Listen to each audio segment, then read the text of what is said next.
Hi there. Welcome to the Cloud Comics. My name is Aaron, and I was about to read a couple stories from Crisis on Multiple Earths, Volume 2.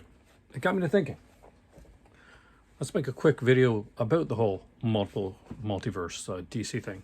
See, the neat little thing about DC is they did kind of start the whole superhero boom, well, kind of with Superman and followed up by Batman. Their golden age truly was a golden age, and those characters would go on to be reinvented in the Silver Age comics, where basically we get new versions of the characters. Like the Green Lantern would have been from Alan Scott to being Hal Jordan. The Flash went from being Jay Garrick to Barry Allen. New, updated, modern versions of it.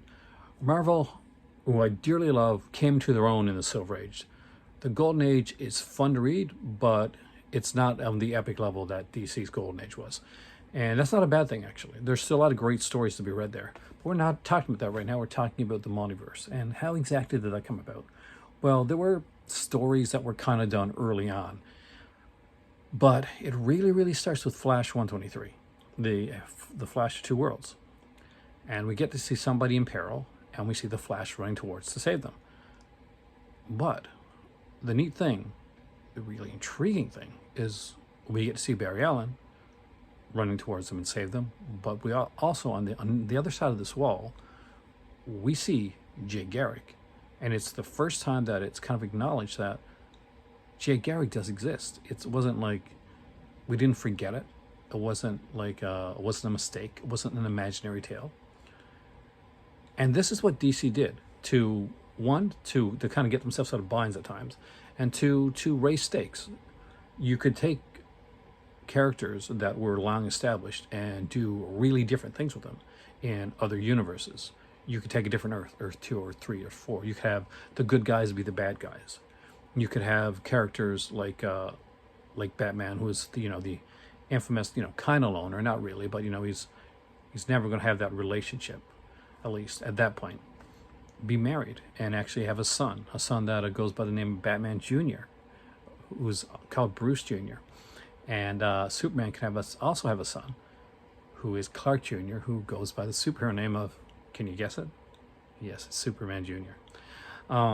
Anyway, it was an interesting time. It's a really fun time for comics, and nothing was an imaginary tale. Everything could be just said, okay, this happened, but it happened this other Earth.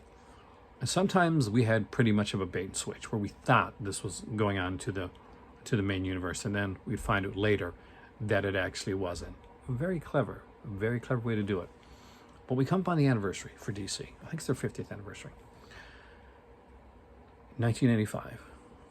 Marvel was one of the things they had at the time, and decides that let's clean house.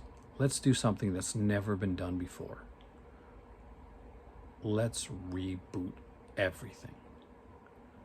Now, you have to remember that a lot of these characters have been around since the 1940s and reestablished themselves in the Silver Era. So basically, these are well-established characters.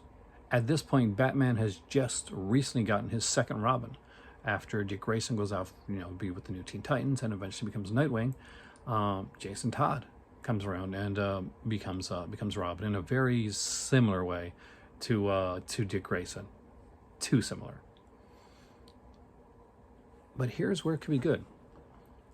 They could take all the mess and all the clutter from all these different worlds, and they could restart it, but only if they were going to be bold enough to really do it.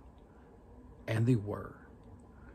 You wouldn't see this happen in comics a lot, but in 1985, it happened. They took the chance to take all the characters, do a complete wipe, get rid of all the other Earths that are out there, the whole multiverse, and have there be one. And within that, we would suddenly see, after it was all over, new origins for a lot of the heroes. And some of them were fairly similar, but the people like Superman, Wonder Woman, they changed a lot. Even Batman's Robin, who I just mentioned, Jason Todd, went from being a pretty generic Dick Grayson clone to being a street kid that was trying to steal Batman's tires off the Batmobile, and was a much darker character, which would lead into at the time was a bit hated, but would lead into the Red Hood character that you know today. See, it was a really cool time. John Byrne rebooted Superman. We had George Perez redoing Wonder Woman. And they truly gave them the world to do with what they want. I don't know if you could really, really do that again. And I'm going to give a good example of that. Because in 2011, Flash, which had been going on really well and had like Wally West, because Flash had died in Crisis on Infinite Earths. He had been replaced by who was once Kid Flash and had a long run, but now Barry Allen was back. There was a whole Flash rebirth done with Jeff Johns. Jeff Johns was doing really good with Green Lantern. Grant Morrison had done a really lauded run on Batman and created a brand new Robin called Damian. It was actually Batman's son. So they decided to do this Flashpoint storyline, and it's supposed to be like a issue storyline within just Flash. And basically, Flash goes in, he sees this dark, dystopian type of world where there's a big war between Atlantis and Earth, basically between Aquaman and between Wonder Woman, where Bruce died in the alley and not his parents, where Thomas Wayne has become this dark version of Batman, much darker than you've seen in any of the movies. And the Joker in this universe, why, it's Martha Wayne, because she could not handle the death of her son. It was a pretty good, pretty epic storyline. So much so that Dee said, you know what? Once this is over, why don't we do it? Why don't we do what we did back in 1985? Why don't we reboot? See, comics for a long time, for some people, were becoming sort of, there's been a lot of from 1985 to 2011, that's a long time for different storylines and different things. So the point of entry, for some people, it was really hard. Marvel was really good with doing it with the Ultimate Universe, but eventually that ended. This was DC's chance to reboot and do something like that. Unfortunately, DC was nervous to completely do it. So although they rebooted the universe, they said, okay, these characters have been around for 5 years, and we can tell stories, in between those years, and then kind of go back. Justice League, for instance, was the first title that came out for the New 52, because that's what it was called after Flashpoint. It was the New 52. See, the thing I'll go back and mention right now is when I said, yes, it was meant to be just Flash, at the last minute, DC higher up said, you know what, this is going to, when the Flash returns, it's being done. We're revamping the entire world. But here's the thing. Before, in the Crisis on Infinite Earths, there was a 12-issue lead up to start that. We had miniseries, it's like Man of Steel and Superman, and we had stuff with Wonder Woman. People were going in with pretty much writing this on the fly, not knowing exactly where this universe was going, because creative heads were not talking to other creative heads. George Perez, who had such success with doing Wonder Woman back in '85, had come on to do Superman. But the thing was that Grant Morrison was also doing Superman, and the heads kept them apart. So George Perez ended up quitting because he just didn't know what he could or couldn't write. It was very frustrating. But there's a lot of really good stuff that came into the New 52. And it lasted for a long, long time. Actually, the anniversary of the New 52 was not too long ago. See, the New 52 brought up new versions of these characters, which was fantastic. However, the one problem that it did have was it only gave 5 years. And if they were going to keep some characters pretty similar, like Batman still has Damian as his Robin, and he still had Dick Grayson at his Robin at one point, and Tim Drake has his Robin at another point, and he became Batman 5 years ago. So do the logistics on that. Not exactly simple, is it? But it happened, and it stayed around for a while. Some comics actually made it to the whole 52 issue run of the New 52. I think all in all, there were 16 comics that made it, all 52 issues.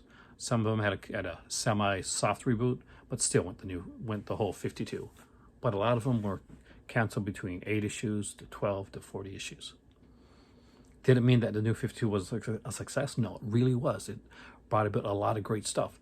Scott Snyder and Greg Capullo's run on Batman is epic and considered one of the greatest runs on Batman in the modern era. The same with when Jeff Johns and Jim Lee went on to reboot Justice League. That was magic. And when Jeff Johns took Aquaman's character and rebooted and did new stuff for him, well, guess what? Aquaman became a very serious character for the first time that wasn't getting laughed at. But eventually, all good things and semi-good things must come to an end. So what we got in 2016 was Rebirth. And Rebirth was rebringing the multiverse into it, but just at a not so big of a level, not as confusing a level, and actually killing off the Superman of the New 52 and bringing back the Superman pre-New 52. It's an interesting time. That's the era that we're in right now. So we never quite got the complete reboot that we got from Crisis on Infinite Earths, but for a whole generation of comic fans and kids and people that just were out of the collecting for a long time and came back in with the New 52, and that became their universe, something that they knew, and they got to see something that a lot of people don't get to see in comics. You got to see a character get his origin, become an epic character, and have an ending. And when you're doing a comic book that's on a monthly basis, you rarely get that, unless the character doesn't succeed. But with the New 52 Superman, you did get that. You got a beginning, a middle, and an end, and you still got to have Superman afterwards. So they keep trying to do things with Future State, which are soft relaunches or looks into the future. But I just thought it was a little bit interesting to talk about the multiverse, the different reboots. Now, I'll do something similar for Marvel. Marvel's never done anything quite as risky as that.